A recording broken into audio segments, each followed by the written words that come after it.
Siapa yang tidak kenal Iqra, buku metode belajar membaca Al-Quran? Hampir dipastikan buku ukuran saku ini yang paling populer di antara buku sejenis.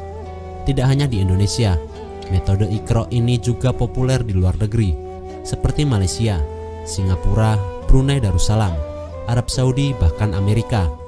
Lembaga pengajian yang menggunakan metode Iqra ini dikenal dengan nama TPA atau Taman Pendidikan Al-Quran.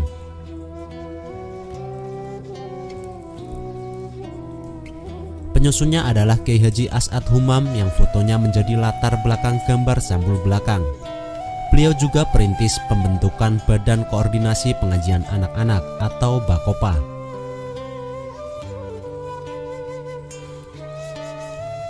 Seperti dikatakan Menteri Agama Tarmizi Tahir saat itu, adalah pahlawan penjaga kelestarian Al-Quran dan pahlawan yang telah membebaskan jutaan anak Indonesia dari buta Al-Quran. Berkat hasil karyanya ini, jutaan anak muslim Indonesia dengan mudah belajar membaca Al-Quran, kata beliau.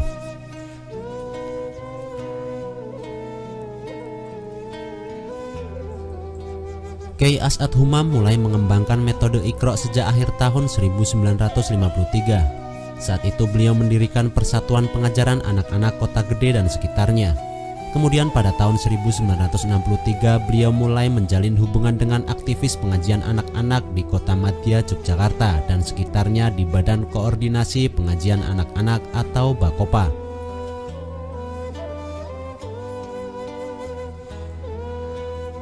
Pada tahun 1973, Kiai As'ad Humam bertemu dengan Kiai Haji Dahlan Salim Zarkashi, rekan bisnis ayahnya yang membuka praktik pijat. Kebetulan Kiai Haji As'ad Humam pun gemar dengan pemijatan.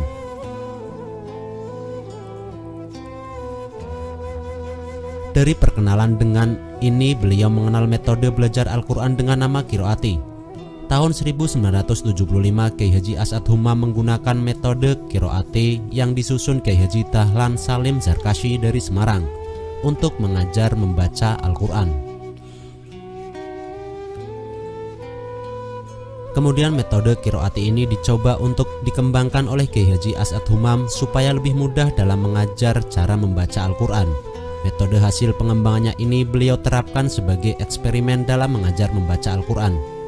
Hasil eksperimen tersebut beliau catat kemudian menyertakannya dalam usulan yang diajukan kepada Kiai Haji Dahlan Zarkashi untuk pengembangan metode Qiraati.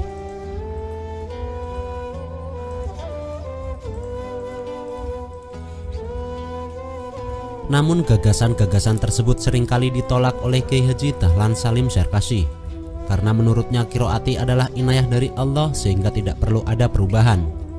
Hal inilah membuat mereka berdua berselisih paham.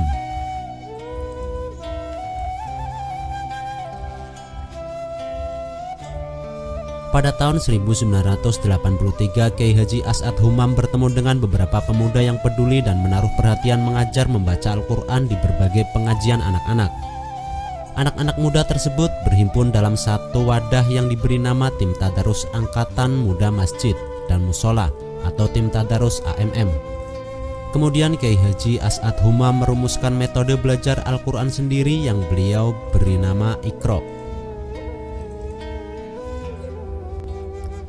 Pada 28 Oktober 1990, beliau mendirikan sebuah lembaga yang mengkoordinasi gerakan TKA-TPA dengan nama Badan Koordinasi TKA-TPA atau Badko TKA-TPA, Provinsi DIY yang mewadahi seluruh TKA-TPA dan MDA atau Madrasah Diniyah Al-Quran di Provinsi DIY. Perkembangan ini menggairahkan umat Islam untuk mengembangkan metode belajar membaca Al-Quran di Indonesia.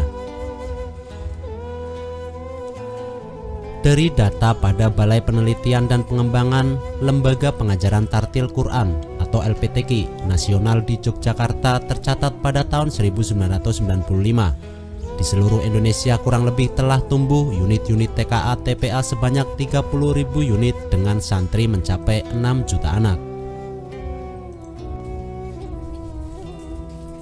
Kiai Haji As'ad sendiri mulai belajar membaca Al-Quran kepada ayahnya, Kiai Haji Humam Siroji.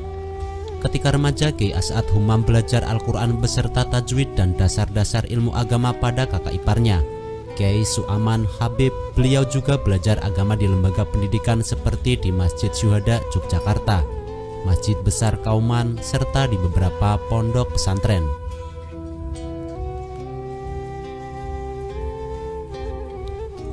Beliau juga pernah menjadi santri kalong atau santri yang tidak bermukim di pondok di pesantren Al-Munawir Kerapia, Yogyakarta yang didirikan oleh Kyai Haji Munawir.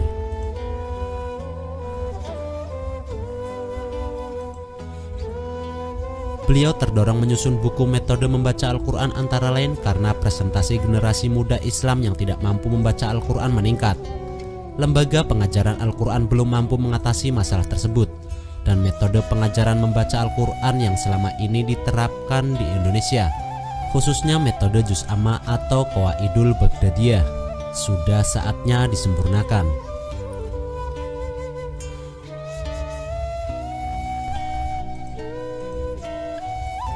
Pada 2 Februari 1996, sang penemu metode Iqra wafat dalam usia 63 tahun.